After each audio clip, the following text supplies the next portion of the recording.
Bonjour à tous, on est en direct pour un nouveau rendez-vous, une nouvelle rencontre confinée pour essayer de partager ensemble ce moment, de rester connecté malgré la séparation. Comment rester connecté, comment discuter, comment rester unis et comment retrouver une paix dans cette période un petit peu compliquée. C'est le sujet de nos rencontres à chaque fois.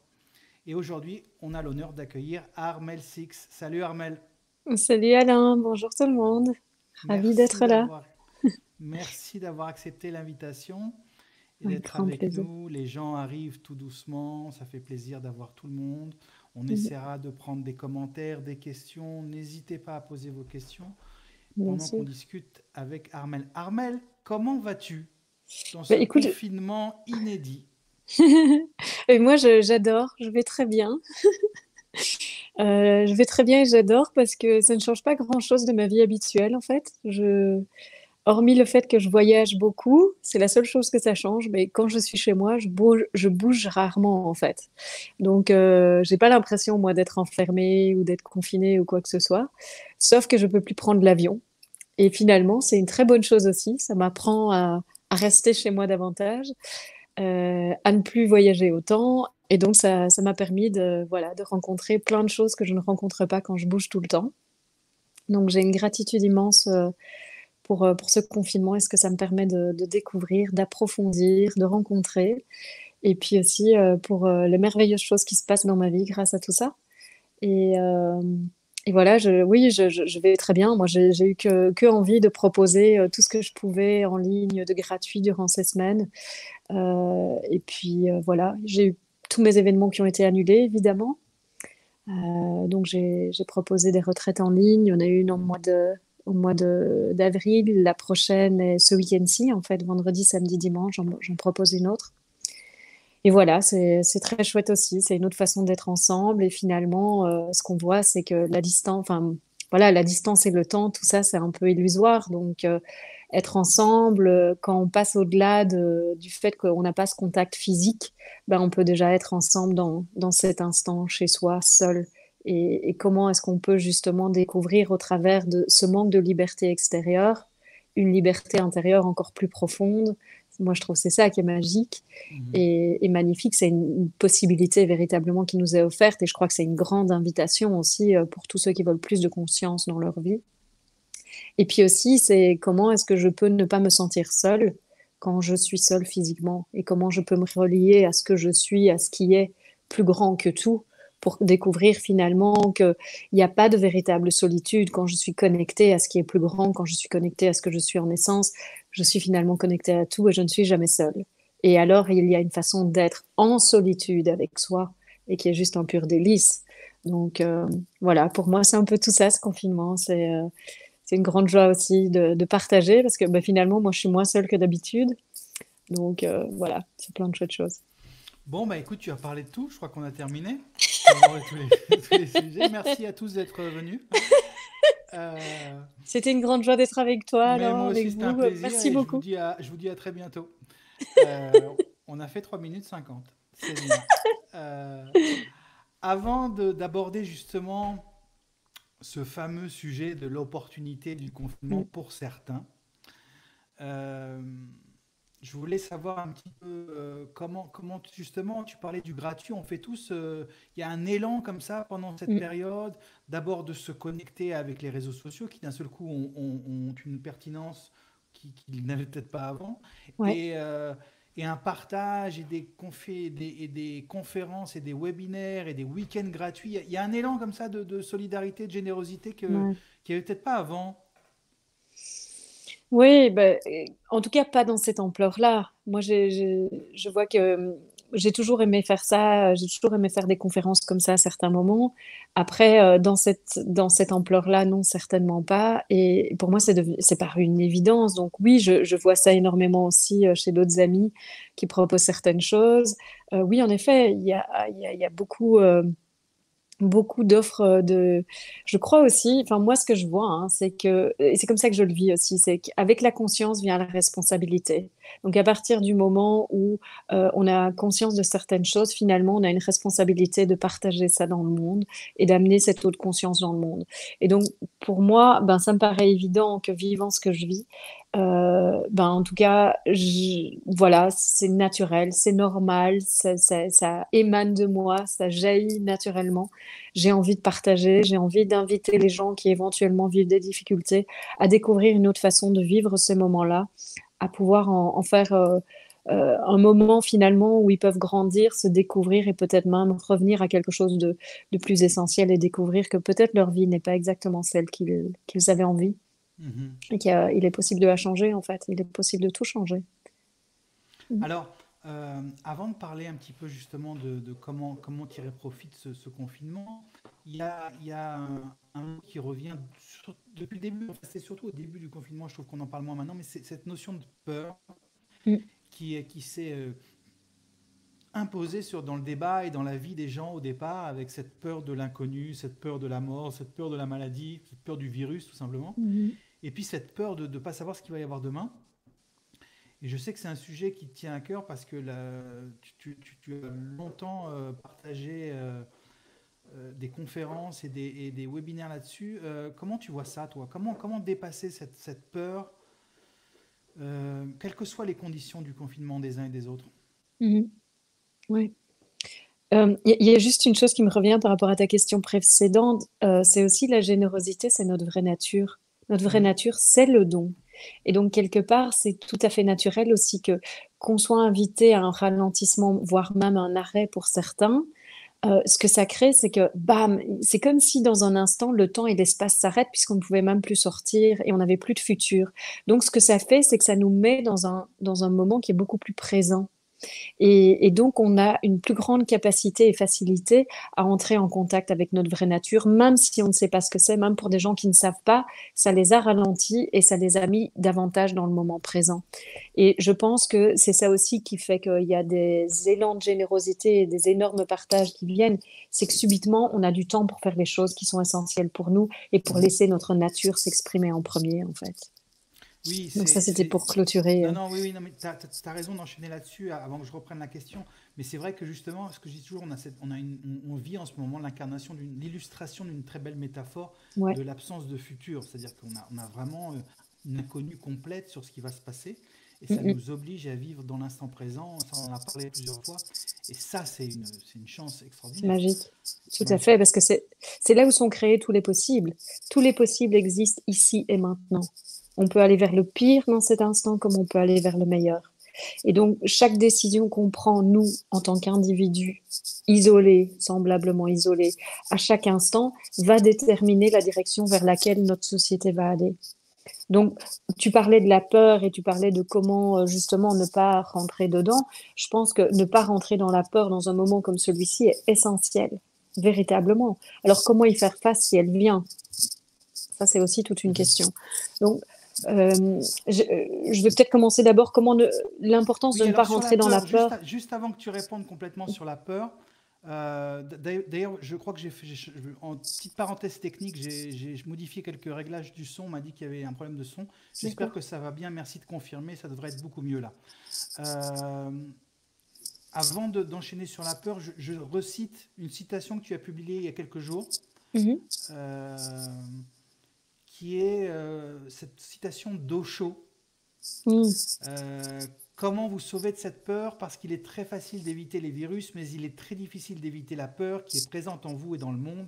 Les gens mourront plus à cause de la peur qu'à cause de l'épidémie. Aucun virus dans ce monde n'est plus dangereux que la peur. Comprenez cette peur, sinon vous deviendrez un cadavre vivant avant que votre cœur ne meure de notion.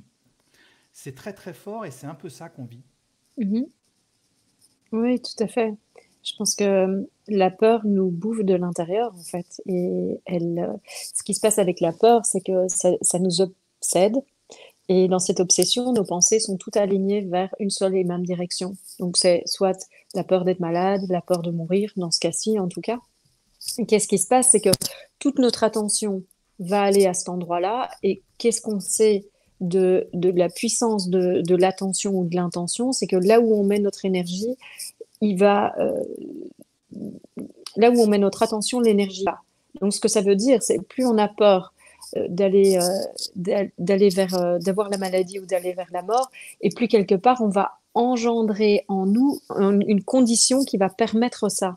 Parce que notre système nerveux va être constamment sous stress, et parce que notre système nerveux est sous stress, notre immunité diminue.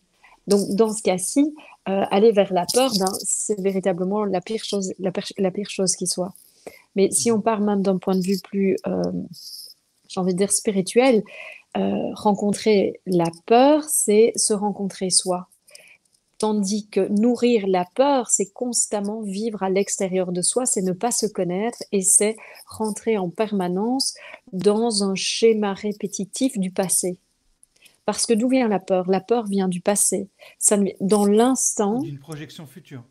oui, ou d'une projection future. Mais souvent, une projection future vient du passé aussi. C'est parce Oui, qu'on a vécu exact. quelque chose dans le passé qu'on veut soit recommencer, soit éviter, qui fait qu'on essaye de projeter d'éviter quelque chose dans le futur. Donc, revenir à ce moment et revenir ici et maintenant, dans cet instant, il n'y a pas de peur, ça n'existe pas. Et comme il n'y a pas de peur dans cet instant, quand on revient ici, en fait, qu'est-ce qui se passe? Le temps s'effondre, l'espace s'effondre également, il reste cet instant. Et dans cet instant, il n'y a ni peur, ni vie, ni mort, ni problème. Il y a juste être. En tout cas, pas la vie de quelqu'un. Il y a la vie avec un grand V, mais il n'y a pas la vie d'un individu. Il y a juste être. Et donc, plus on peut pratiquer ce revenir au moment et revenir à l'être lorsque les peurs émergent et qu'on peut respirer dans ces peurs, c'est-à-dire d'abord revenir à l'être, revenir à cette présence, à ce moment ici et maintenant, et puis rencontrer la peur de cet espace-là. Parce que quand vous rencontrez la peur de votre vraie nature, qu'est-ce que ça fait? Ça donne de l'espace à la peur pour être. Donc on n'est plus en train d'essayer de la retenir, de la refouler ou de la réprimer à tout prix. On lui laisse la place pour exister et on permet à cette énergie de nous traverser et donc de suivre son cours naturel et de repartir. Ce qui se passe souvent, c'est qu'on a peur de la peur. Donc on ajoute ça en plus, on a peur de la peur, et parce qu'on a peur de la peur, pouf, on contracte. On ferme et on ne veut surtout pas sentir parce qu'on veut à tout prix éviter ce que la peur nous dit qui va arriver. Mais ce qui se passe, c'est que bien souvent, quand on est dans ce schéma-là, on vit dans l'instant ce que la peur nous dit qui va arriver dans le futur. Donc si j'ai peur, mettons j'ai peur de mourir, ben, si je contracte là-dessus non-stop, souvent, et j'ai eu des retours de certaines personnes qui ont en fait eu le Covid, le coronavirus, les moments où ils ont eu le plus de mal à respirer, c'est quand ils sont rentrés dans l'anxiété et la peur de mourir. Et quand ils étaient accompagnés et qu'ils ont pu lâcher ça, en fait, la respiration redevenait normale. Et donc, c'est intéressant aussi de voir comment notre mental, et bon, c'est pas une nouvelle, hein, on le sait, comment notre mental influence notre expérience. Et donc ici, dans ce cas-ci, si de votre vraie nature, vous rencontrez la peur, que ce soit la peur de mourir, la peur d'être malade, ou même la peur du manque, la peur de ne pas avoir assez d'argent parce que la situation économique est ce qui est, eh bien, si vous rencontrez cette peur-là et que vous vous laissez aller dedans de votre vraie nature, pas de la petite personne que vous êtes ou de l'enfant qui crie en vous parce que peut-être que c'est une peur super profonde qui date de l'enfance et que c'est quelque chose qui se réactive en vous, mais que vous donnez plus d'espace à cette peur et vous la regardez vraiment de votre vraie nature, de qui vous êtes, de ce background, de cet arrière-plan qui est toujours de la conscience, et que vous la regardez de cet espace-là et que vous rentrez dedans de cet espace-là, vous respirez dedans, vous permettez à l'énergie qui à un moment a été contractée en vous de continuer sa course et donc de revenir à la conscience. Et là, qu'est-ce qui se passe? Eh bien, vous êtes en paix. Et c'est vraiment ça toute la pratique spirituelle, en fait, hein, véritablement. C'est de regarder vos pensées, de pouvoir vous détacher de vos pensées en voyant que ce sont juste des pensées et pas vos pensées, juste des pensées, et puis en laissant les émotions vous traverser comme elles vous traversent, parce que c'est juste de l'énergie qui vous traverse et qui va revenir à la source d'où elles viennent quand vous ne les contractez pas et que vous n'essayez pas à tout prix de les refouler. Et donc pour moi, ben, véritablement, quand on est dans un moment comme celui-ci, c'est ça l'opportunité. C'est de pratiquer quelque chose qui va nous permettre de grandir en conscience et puis aussi de nous découvrir dans notre nature. Aujourd'hui, on peut aller nulle part. Donc, Mhm. allons en nous et grandissons avec tout ce qui est en train de se passer. Parce que qu'est-ce que ça va faire? Ben, ça va faire que quand on va prendre des décisions à partir du moment où on est déconfiné, on ne va pas nécessairement recommencer comme on a fait dans le passé, retrouver la course folle à la consommation et à toutes nos distractions habituelles, mais on va peut-être commencer à se poser davantage, à se poser des bonnes questions et à voir pourquoi je fais ça, pourquoi je vais vers ça, d'où vient l'impulsion et est-ce que c'est vraiment en accord avec qui je suis, et voire même est-ce que la vie que je vis est vraiment celle que je veux.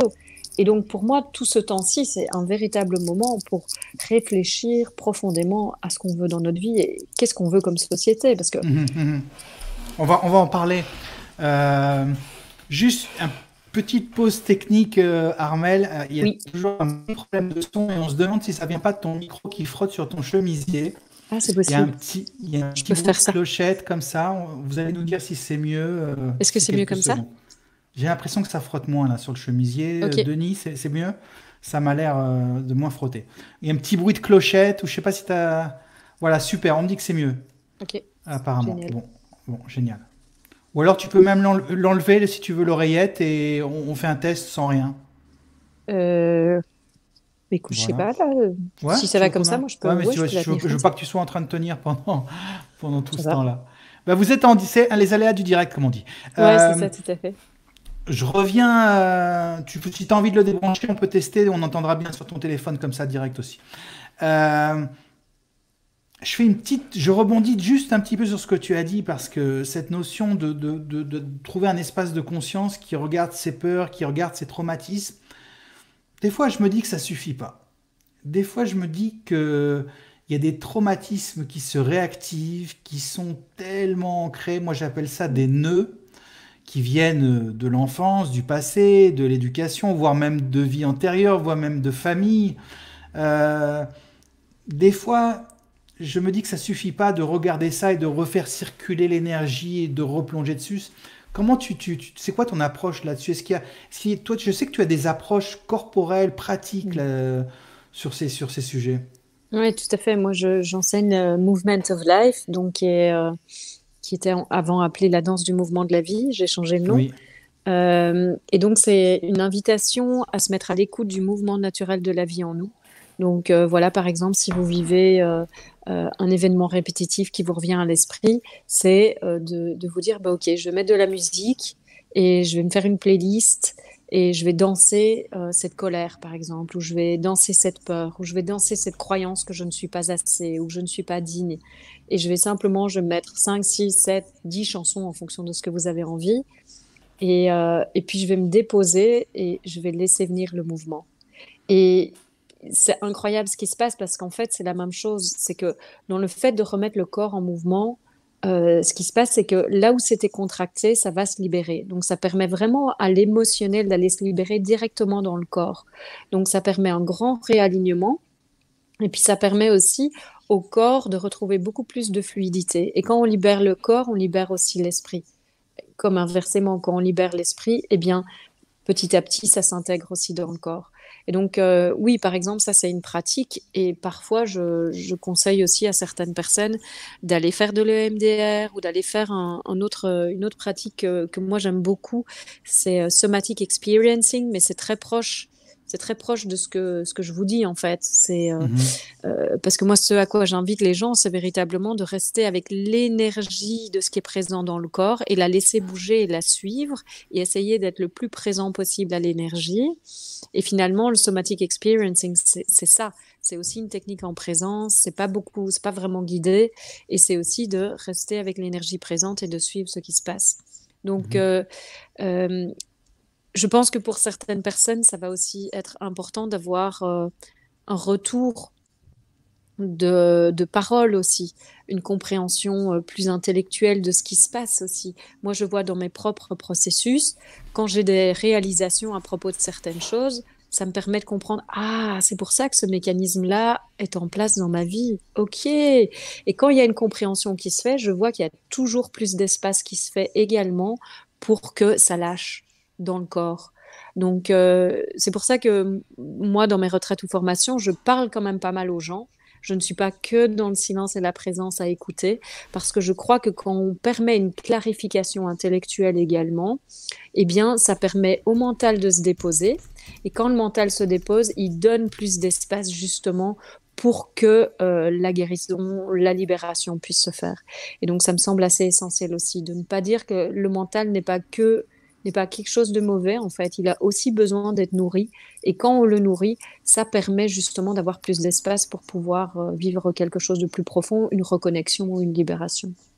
Et comment tu compares ça avec qui ton approche finalement, je trouve, se rapproche assez des approches non duelles, Mhm. Très. des enseignements sur la non-dualité, qui invitent à une séparation avec le personnage et avec ses croyances, son ego, ses peurs, etc., pour accéder à une conscience plus large.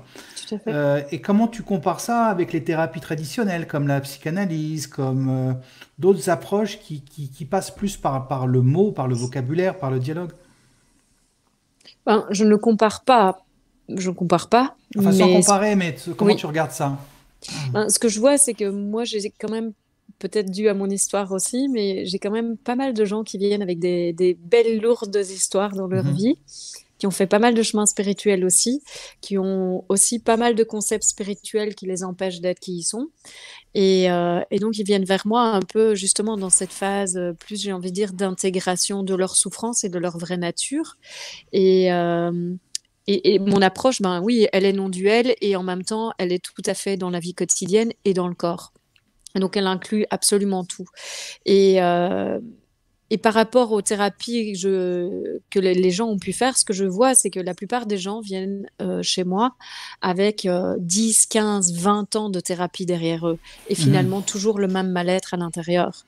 Donc, ce que je vois, c'est que quand la thérapie reste au niveau de la parole, c'est pas assez. Le corps n'a pas intégré le changement. Et donc, une fois que les gens viennent faire du movement of life et se mettent à bouger dans leur corps Mhm. et à appeler cette présence, parce qu'il faut quand même bien se dire que quelles que soient les années de thérapie qu'on a fait, une fois qu'on se reconnecte à notre vraie nature et qu'on apprend cette présence et qu'en plus elle est incarnée dans le corps, par exemple comme au travers de la danse, puisque la danse c'est vraiment ça qu'elle invite, movement of life, c'est inviter la présence aussi dans le corps. Euh, Ce qui se passe, c'est que ça crée beaucoup d'espace à l'intérieur, ça crée une reconnexion qui s'intègre et s'incarne. Et donc, qu'est-ce que ça fait? C'est que les traumatismes qui n'ont pas été intégrés dans le corps, bam, ils reviennent tous. Mhm. Ce qui est génial, parce que ça va permettre une vraie libération, en fait. Tandis qu'avant, ça ne pouvait être que partiel. Et ça ne peut être que partiel en fonction de ce que la personne permet aussi. Ce qui se passe, c'est que moi, je crois que c'est essentiel d'avoir une pratique de présence ou de Mhm. méditation, même quand on est traumatisé, sans pour autant mettre de côté la psychothérapie, tout simplement parce qu'il va y avoir une limite à ce qu'on va pouvoir libérer dans la Mhm. psychothérapie, simplement parce que intérieurement, on est trop, le système nerveux est trop, comment, est trop surchargé. Imprégné, ouais. Oui, tout à fait. Et donc, ce Mhm. que la présence va faire, c'est qu'elle va véritablement, et la méditation, et plus vous le faites, et plus ça va le donner. C'est pour ça aussi qu'il ne faut pas vous étonner quand vous faites des retraites ou quand vous vivez des grandes ouvertures, qu'après, il y ait des moments de noirceur qui débarquent ou vos plus vieilles affaires qui reviennent encore. C'est tout à fait normal. C'est parce que la lumière que vous recevez, la lumière de la conscience, l'amour qui se déverse en vous du fait de méditer, la clarté qui se fait dans votre esprit, ou comment ça permet à votre système nerveux de se calmer. Qu'est-ce que ça fait? Ça donne énormément d'espace à l'intérieur. Et qu'est-ce qui se passe quand il y a de l'espace à l'intérieur? Toutes les noirceurs, toutes les ombres, tous les traumas qui sont restés quelque part, même ceux dont on n'est pas conscient, ils se disent yeah, il y a de la place, on y va les gars, c'est le moment d'y aller, elle est libre, on peut sortir. Et donc ne soyons pas étonnés, et ça fait partie carrément du chemin d'éveil, mais du chemin d'intégration. La différence peut-être par rapport à l'approche non duelle et la mienne, qui aussi est non duelle, mais c'est que il y a observe, détache-toi de tes pensées, de ton histoire, mais en même temps, moi, j'écoute l'histoire et j'invite aussi la personne à rentrer dedans. Donc, c'est pas ni Je l'histoire. comprends, ouais. Or, Mhm. la première approche de l'éveil, c'est tu n'es pas tes pensées, tu n'es pas ton histoire, tu n'es pas ce corps, et Tu n'es c'est pas cela. génial. Mhm. Oui, tout à fait, et c'est génial parce que c'est de ça que dont on a besoin pour permettre un premier impulse. Et peut-être pas tout le monde, peut-être que certaines personnes peuvent avoir cet impulse au travers directement de mon Mhm. approche Mhm. ou de l'approche de quelqu'un d'autre qui est différente. Mais en tout cas, ces approches d'éveil non duel direct, c'est ça qu'elles amènent. Elles amènent, enlève tout, vois ce qui reste et tu es ça. Mhm. Et le reste, c'est que du blabla, donc ne porte aucune attention à ça. Et c'est génial. Ça nous amène dans un espace de témoins, détaché de tout, où on se sent super bien, je connais bien ça, et on est touché par rien, et c'est allez-y les trucs, moi, je sens plus rien, de toute façon, tout arrive comme ça, tout me traverse, tout est spontané, il n'y a pas de choix, il n'y a pas de tir, il n'y a pas de contrôle, il n'y a pas de personnage, il n'y a rien. Ok.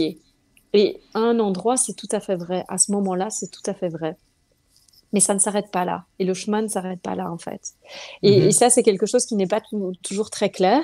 Et l'après, c'est justement, c'est comment je réintègre qui je suis, la personne qui vit et toute mon histoire dans mon quotidien pour finalement vivre dans cette conscience au quotidien. Et donc, ce que ça va faire, c'est que petit à petit, ce qui risque de se passer, c'est qu'il y a la souffrance qui petit à petit va revenir, celle qui n'a pas été rencontrée avant ce détachement ou ces expériences d'éveil, eh bien, elle va revenir après. Pourquoi? Parce que maintenant, il y a de l'espace à l'intérieur de nous.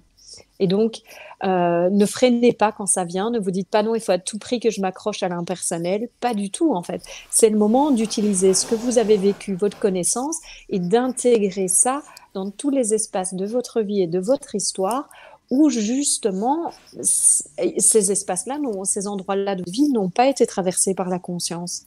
Et donc, d'amener cette conscience dans tous ces endroits en rencontrant cette souffrance, en respirant dedans, en rencontrant la colère, la peur, la tristesse, et en allant découvrir dans votre corps comment ça se vit. Et ça fait partie de l'intégration de qui nous sommes, de notre vraie nature dans notre corps. Donc, Je trouve ça très très juste et très intéressant cette approche complète de la pratique et du corps en complément justement de la non-dualité, mhm, ou je dirais même en amont de la non-dualité, parce que tout le monde n'est pas disponible à accepter cette idée qu'il n'y a pas de personnage, qu'on vit dans tout un à fait. film, etc. Et c'est d'ailleurs des enseignements qu'on retrouve parmi ceux de Swami Prajnanpa, de Arnaud Desjardins, etc., qui passent par un travail de défaire les nœuds du passé Mhm, avant de pouvoir accéder à une non-séparation. mhm, Sincère, on refera une interview complète là-dessus parce que c'est vraiment, j'aime beaucoup cette ouais. approche du corps et j'invite tout le monde à suivre ce que dit et ce que fait Armel dans ses vidéos parce que c'est vraiment une mise en pratique pertinente. Mhm, Euh, je reviens sur cette situation inédite pour nous tous, de ouais, confinement, de difficultés, de peur et d'angoisse. On en parle souvent, on dit souvent que c'est dans des moments de difficulté comme ça que naît justement une sorte d'éveil de la conscience, sans même parler d'éveil spirituel, mais genre mhm, une prise de conscience qu'il y a peut-être tout à autre fait. chose, une quête de sens qui est possible. Et c'est souvent dans des grands moments de difficulté. Et tu sais de quoi je parle, tu sais exactement, pour ceux qui connaissent Armel et qui savent ce qu'elle a vécu, ou si tu veux nous en parler, tu peux, sinon c'est pas essentiel. Mais tu sais que ça passe par souvent cet éveil, il passe par une difficulté, une Mhm. catastrophe, une crise. Oui, tout à fait, parce que l'être humain est fait d'une telle façon que tant que tout va bien, il continue, en fait. On ne Ben se oui. pose pas de questions. On est fait d'une façon où l'être humain va toujours vouloir aller vers le plaisir. Et il va toujours vouloir éviter la douleur. Donc, quand tout marche, eh ben, on roule et on veut plus de plaisir et plus de plaisir. Et c'est pour ça qu'on se coupe de nos émotions, c'est pour ça qu'on n'écoute pas notre voix intérieure, c'est pour ça qu'on ne se pose pas la question de est-ce que je suis sur la bonne vie, est-ce que je suis sur la bonne voie, qu'est-ce que je fais? On ne se pose pas ces questions-là. Quand tout va bien, quand on a l'argent, de la santé et la famille ou le compagnon, la compagne qu'on a toujours voulu, eh ben, on trace et on se dit ça y est, c'est bon, c'est ma vie, quoi. Et puis en effet, moi je connais très bien ça puisque c'est ce que je vivais. Bon, ben, moi j'ai eu la chance de vivre ça très jeune puisque j'ai eu un enfant à 22 ans qui est décédé quand j'en avais 23. Donc ça fait maintenant 19 ans qu'il est mort. Et en effet, ça a été un grand moment de choc et d'ouverture qui a complètement bouleversé ma vie et qui a tout renversé. C'est là où les questions les plus profondes se posent. Qu'est-ce que je fais de ma vie? Est-ce que je suis au bon endroit? Mais qui suis-je? Et finalement, quel est le sens de la vie? Et pourquoi je cours? Et j'ai même envie de vous dire, j'ai vu ces dernières semaines des moments où moi-même, je me suis posé la question, mais c'est quoi le sens de tout ça? C'est quoi le sens de tout ça? Et moi, j'ai eu besoin, à un certain moment, de vraiment rentrer plus profondément en silence et juste être avec moi-même et de laisser ces questions aussi ben, me traverser et de finalement se reposer régulièrement. C'est quoi le sens de tout ça? Et, et quelque part, moi, j'ai envie de dire, dans ce que je redécouvre à chaque fois, c'est qu'il n'y en a pas, si ce n'est se rencontrer. Mais quand on voit la vie telle qu'elle est et qu'on court après tout ce après quoi on court, ça n'a pas de sens. Donc, qu'est-ce qui se passe dans un moment où il y a une crise, un décès, un arrêt brutal, une chute économique, un manque d'argent, une société qui s'effondre, notre job, on le perd, on est licencié. Qu'est-ce qui se passe dans ces moments-là? Ces moments-là arrêtent tout futur. C'est-à-dire que tout ce qu'on avait imaginé qu'on allait faire, parce qu'il y a cet événement qui se passe, bam, ça s'arrête de façon abrupte. Et donc, dans ces instants-là, c'est là où il y a la possibilité que notre conscience ouvre une brèche et que des nouvelles questions soient posées. Vers quoi j'ai envie d'aller? Peut-être sentir la fatigue, l'épuisement même peut-être dans son corps, le désespoir même peut-être. Ce que je trouve magnifique aussi dans cette situation qu'on vit à l'heure actuelle, c'est que on est beaucoup à ne pas travailler. Certains travaillent à la maison, mais en tout cas, même s'ils travaillent à la maison, finalement, les relations sociales habituelles ne sont plus là, ou en tout cas pas du tout de la même façon. Qu'est-ce que ça crée? Ça crée un manque d'identité dans le faire. Tous les gens qui se sont identifiés à ce qu'ils font aujourd'hui se retrouvent au fait de peut-être n'être plus rien ou l'impression de n'être plus rien, parce qu'ils ne peuvent plus montrer toute leur qualité ou toute leur valeur en faisant tout ce qu'ils font d'habitude. Il n'y a plus personne pour les voir. Et donc, qu'est-ce qui se passe? Il peut y avoir une impression de dépression, une impression de désespoir aussi qui peut être là, ou d'être complètement inutile, de n'avoir aucune valeur. Et tout ça, c'est des choses tout à fait normales parce que tout s'arrête. Et donc, les mécanismes de défense et de distraction qu'on avait utilisés dans le passé pour réussir à pallier à ces sentiments et ces croyances beaucoup plus profondes qu'on essayait d'éviter, ont la place pour émerger parce que le système, le mécanisme habituel ne fonctionne pas. Mhm. Et ça, c'est génial, évidemment. Et donc, ces temps-ci sont des moments géniaux et merveilleux pour amener du changement. Parce que qu'est-ce qui fait qu'on ne peut pas changer ou qu'on ne veut pas changer? C'est notre attachement à une identité spécifique. Et souvent, l'identité est attachée avec soit un rôle, comme par exemple le rôle de parent, le rôle de...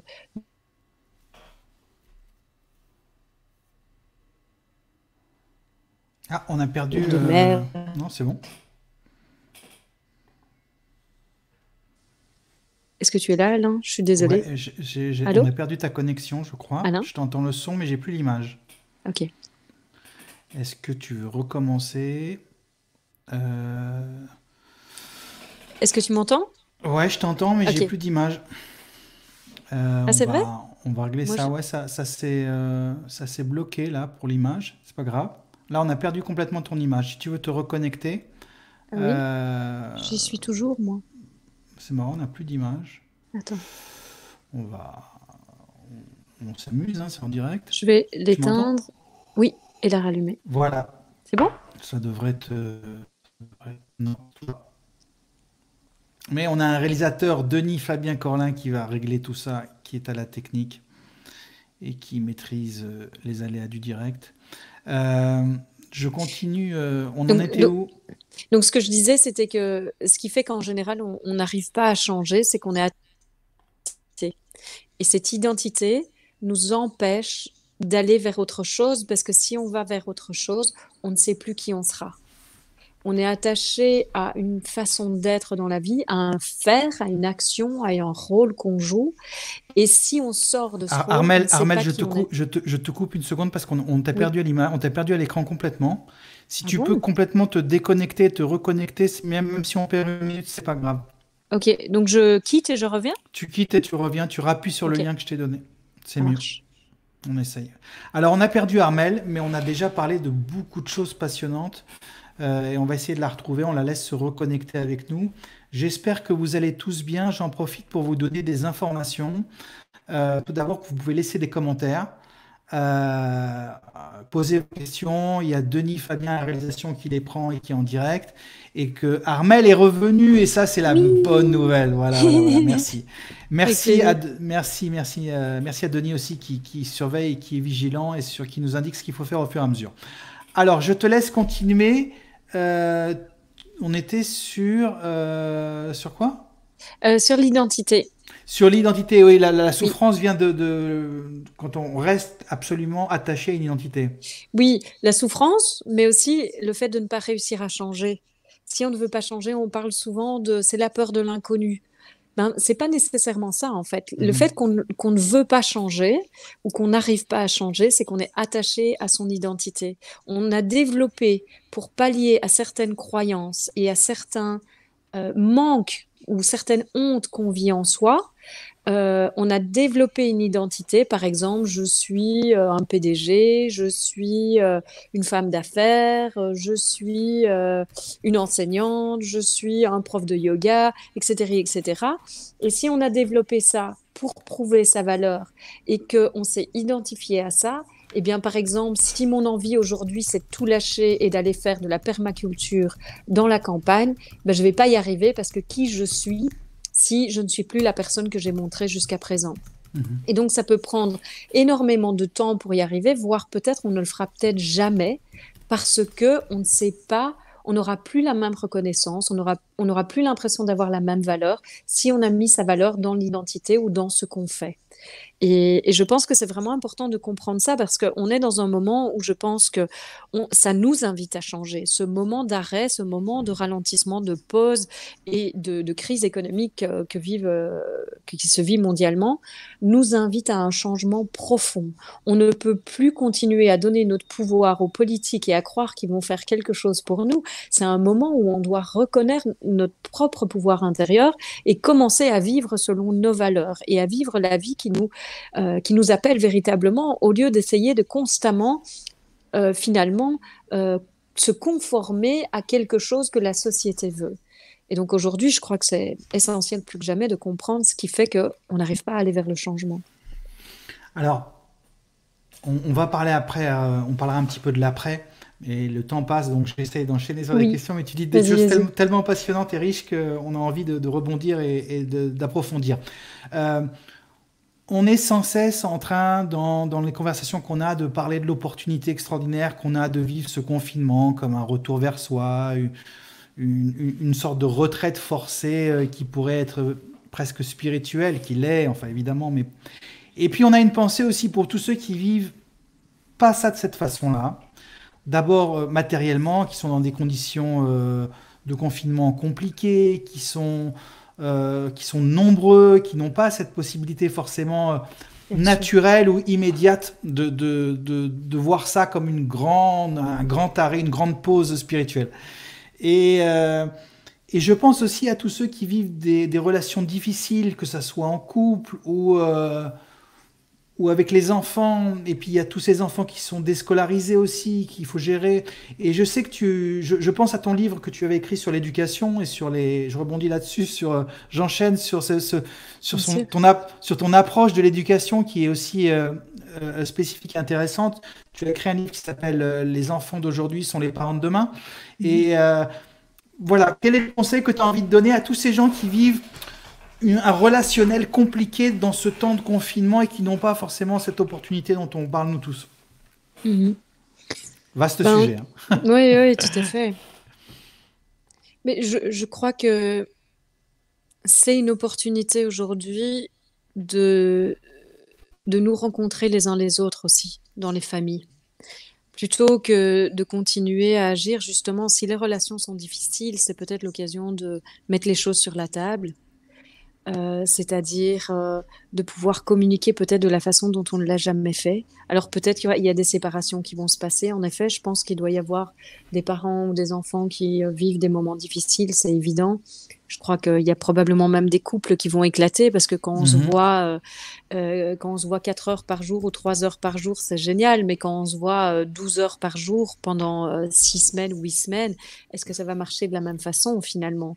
Et donc, oui, je suis tout à fait consciente que ce sont des choses qui se vivent aussi. Toutefois, je pense que quelle que soit la situation qu'on vit, si on peut ouvrir son cœur et le plus possible parler de son cœur, être authentique, pouvoir dire les choses telles qu'elles sont, et peut-être aussi lâcher la grappe aux enfants, parce que je sais que la plupart des enfants ont reçu des devoirs, ils doivent suivre leur cursus. On parle quand même, en tout cas en Belgique, beaucoup. Apparemment, il n'y aura pas d'examen cette année, donc je ne sais pas trop comment c'est en France ou au Québec pour les gens qui nous suivent là-bas, mais ici, c'est comme ça que ça se passe. Euh, et je crois qu'on met quand même encore beaucoup de pression sur les enfants qui doivent absolument étudier, faire quelque chose. Moi, je ne vois pas du tout les choses comme ça. Je crois que c'est un temps pour justement leur autoriser à être vraiment déscolarisés, c'est-à-dire qu'est-ce qu'ils peuvent apprendre quand ils ne suivent pas toutes ces matières qui, pour la plupart, de toute façon, ne leur serviront pas. Mhm. Est-ce que, Euh, oui, tu Vas-y. penses que justement, c'est aussi une opportunité pour proposer quelque chose aux enfants de différent? Ouais, moi je le crois vraiment. En tout cas, je peux te dire que mon grand rêve de construire mon école basée sur tout ce que j'enseigne est bien, bien présent. Et je prends de plus en plus de contacts avec des gens que j'ai connus ou des amis qui connaissent certaines personnes qui sont dans ce milieu-là pour voir, OK, comment je peux faire pour mettre ça en place parce que je vois la difficulté dans laquelle peuvent être certains enfants justement dans cette période-ci parce que j'ai été en contact avec certains par téléphone ou ici où je vis. Euh, et, et je vois aussi la possibilité, par exemple, j'ai vu, ma sœur m'a raconté comment mon neveu avait été transformé.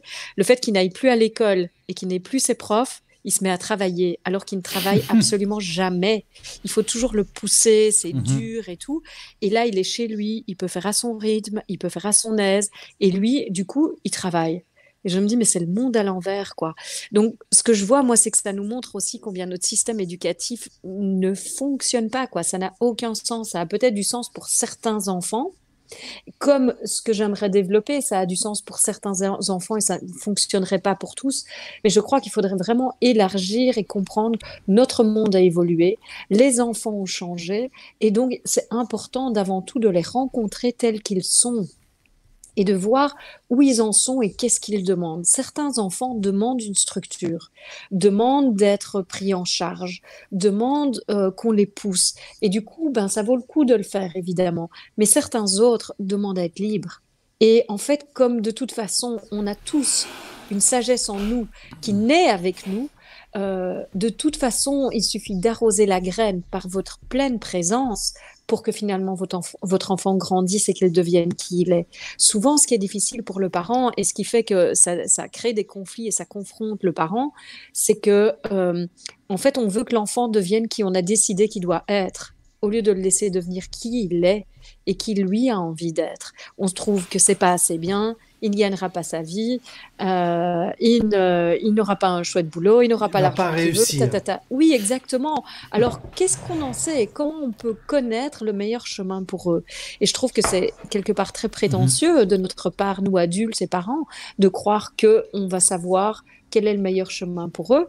Mais en plus, c'est aussi se poser la question, mais est-ce que moi, je vis la vie à laquelle j'aspire vraiment ou est-ce que moi, je suis déjà dans la répétition de vieux conditionnements où moi-même, mes parents ont fait de moi qui ils voulaient que je sois et moi-même, je suis en train de faire un chemin pour essayer de devenir qui j'ai envie d'être et j'impose à mon enfant les mêmes choses que ce qu'on m'a imposé.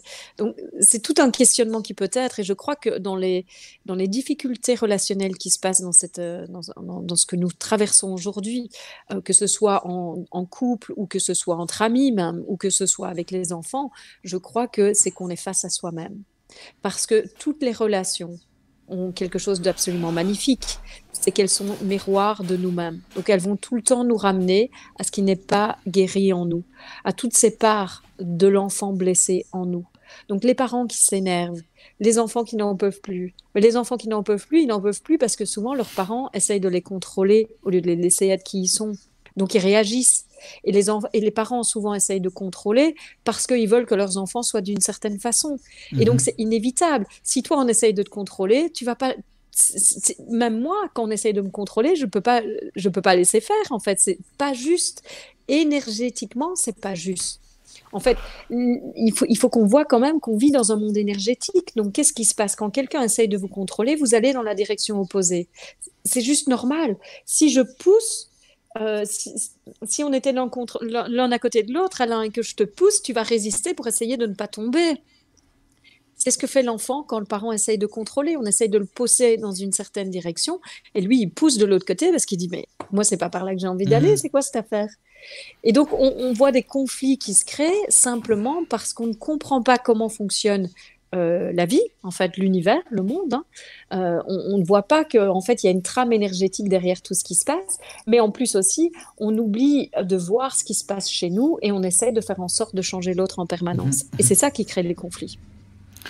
Alors, on a beaucoup de réactions sur ce sujet. Là, il y a je te lis quelques commentaires. Il y a justement Martine qui nous dit c'est souvent la peur qu'ils ne s'en sortent pas dans la vie qui pousse les parents à vouloir de bons résultats scolaires. Bien sûr. Euh, Karine qui nous dit pareil par ici, mon fils qui a une aide à l'école très compliquée, eh bien là, c'est lui qui me demande à travailler le matin pour être libre. Valérie qui a un ado autiste Asperger est beaucoup plus à l'aise et autonome dans le confinement. Euh, Voilà, enfin il y a plein de commentaires là-dessus. C'est encore un sujet. Je suis content que tu aies un Méga projet d'école vaste. qu'on va qualifier d'alternative. Ah ouais, carrément. Et on en reparlera. Encore un sujet d'interview, tu vois. On a du boulot Écoutez, à venir. avec plaisir. Euh, Armel, pour enchaîner un petit peu sur comment tu vois un petit peu la suite, toi. Je sais qu'on n'a pas de futur, mais comment tu envisages le. Est-ce que tu crois que l'utopie d'un monde qui serait différent après le confinement, ou peut-être pas immédiatement, mais dans les mois qui viennent, est possible? Est-ce qu'un monde différent est possible? Ou est-ce que finalement on n'a pas très peur que cela ne change pas du tout, ou que ça soit même pire? Je crois que tout est possible et que ça va dépendre des choix que chacun en fait à chaque instant, ça c'est sûr. Mais je crois que le confinement n'a pas duré suffisamment pour qu'il y ait un grand changement qui puisse se produire. J'ai l'impression que il y a énormément de gens quand même qui se sont posés beaucoup de questions. Je crois que justement l'élan de générosité de tous les gens qui vivent une certaine conscience de partager a permis certainement à plein de nouvelles personnes qui ne sont pas familières avec ça de finalement tomber sur ces vidéos, tomber sur ces propositions, sur ces invitations et donc d'aider en effet une émergence d'une nouvelle conscience. Et je crois que ça va avoir un poids sur ce qui va se passer. Je ne sais évidemment pas ce qui va se passer. Mhm. Et je crois que c'est essentiel qu'on fasse le plus possible des choix en conscience. J'ai un peu peur, en toute honnêteté, parce que j'ai entendu il y a quelques jours de mon ami, j'ai entendu que euh, récemment, les McDo avaient été rouverts en Belgique et il y avait une file de plus d'un Oui, ici kilomètre aussi, aussi, ici, ouais, ouais. Il y a pour la aller au queue. McDo, au drive-in. Et 2 heures moi, de quand queue. j'entends, c'est Ouais, ça, quand j'entends ça, je fais oh, ouais. et puis trois petits points, zut pour le dire poliment, parce que je me dis, ben oui, il y a un endroit où la conscience n'a pas touché et donc ça va juste recommencer de la même façon. Ce qui se passe, c'est que quand on n'est pas connecté à sa vraie nature, eh bien, on vit le manque. Donc, on vit la privation dans une époque comme on vient de traverser, dans un moment comme on vient de traverser. Quand la privation se lève, qu'est-ce qui se passe? On va tout de suite vers ce vers quoi on a été privé. Et c'est ça qui est intéressant dans un chemin de reconnexion avec sa vraie nature. C'est de plus en plus de se reconnecter à notre plénitude, à l'abondance, et donc la non-nécessité d'aller vers ces choses-là. C'est Mhm. pour ça que je disais, pour moi, j'ai pas beaucoup de changements dans ma vie parce que je ne vis déjà pas comme ça. Mhm. Mhm. Donc, je vis déjà beaucoup de confinements régulièrement, en fait. Euh, je ne vais pas nécessairement dehors, je ne fais pas beaucoup d'activités, je vois mes amis à l'occasion, mais c'est pas non plus quelque chose que je fais souvent. Je suis beaucoup chez moi, en fait, et beaucoup seule aussi. Et donc, quelque part, euh, c'est important de voir qu'est-ce qui va se passer au sortir du confinement et de se poser les questions. Est-ce que les gens vont se jeter sur tout ce qui va se réouvrir Sur la ou est-ce consommation. exactement, ou est-ce qu'on va pouvoir Mhm. rester avec ce que nous a appris ce confinement, Mhm. qui est probablement pour beaucoup de personnes, finalement, on a besoin de beaucoup moins que ce qu'on imaginait Oui, oui, bah justement, pour être heureux. on a découvert ce que Pierre Rabhi appelle la sobriété, c'est-à-dire il est possible de vivre avec le minimum. Mais il faut toujours rester réaliste et savoir que toutes ces discussions qu'on a qui sont dans le domaine, dans le milieu un petit peu Alternatif. euh, alternatif spirituel, ça reste quand même une niche, je vais dire, même s'il y a une prise de conscience, on voit avec des Mhm. mouvements autour de l'écologie et Ouais. une envie de consommation locale, une envie de production locale, Oui, etc. tout à Il fait. y Et j'ai a, envie, voilà, oui. oui, j'ai juste envie d'ajouter par rapport à ça, et tu sais, c'est aussi important de voir que même dans la niche alternative ou spirituelle, Mhm. il y a beaucoup de gens aussi qui font du marché, c'est-à-dire qui font du Oui. commercial. Mhm. Ce que je veux dire par rapport à ça, c'est que on passe d'un truc à l'autre. On n'approfondit pas vraiment ce qu'on apprend et ce qui est enseigné.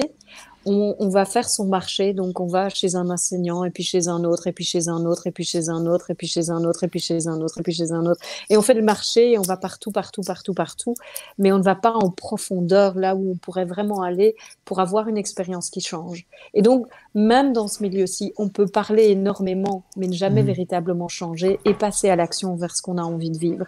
Et je pense qu'aujourd'hui, ce qui est important pour nous tous, en tout cas pour tous les gens qui sont dans un milieu alternatif ou spirituel ou développement personnel, c'est d'arrêter de parler. Vraiment, arrêter de parler et passer à l'action. C'est Et bien beau les choisir beaux discours. peut-être justement, comme certains le préconisent dans justement des grands enseignants de sagesse ancestrale, c'est de choisir une voie et de s'engager à fond. Tout à fait. Pour moi, C'est l'engagement, parfois c'est un ce qui fait la engagement, différence. l'engagement à 100% et pas Mm, à mm. 99%. Exactement. Et Ouais. non seulement dans ce qui les appelle spirituellement, mais aussi dans leur vie.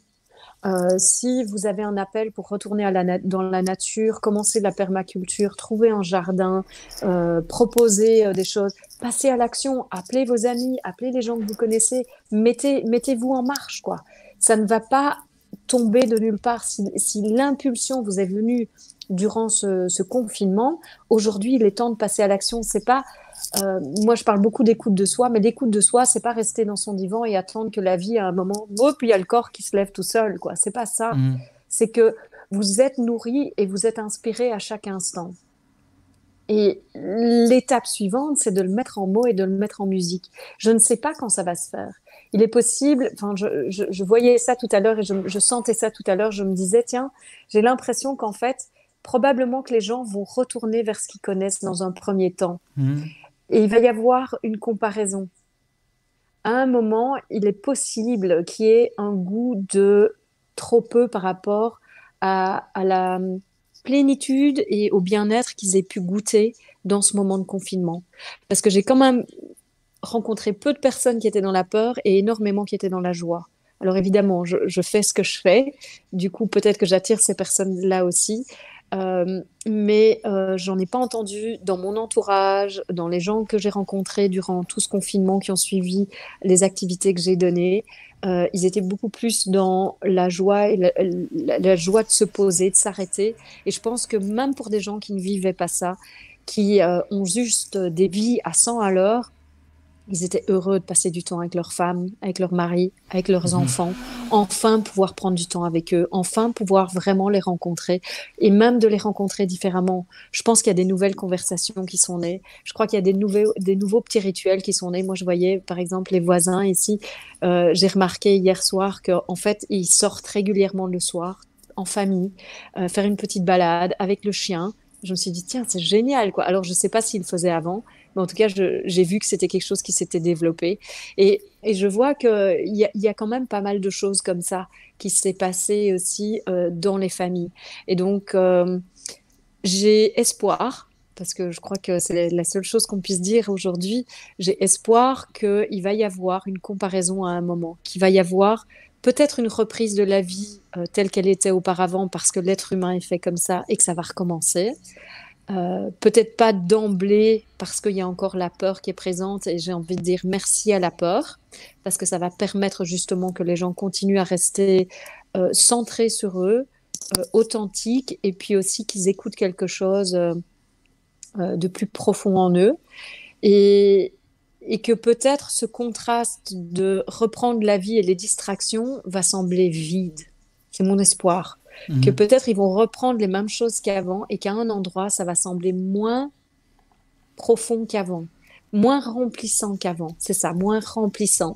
Parce que je crois que beaucoup de gens font des choses pour se remplir parce qu'ils ont un vide intérieur.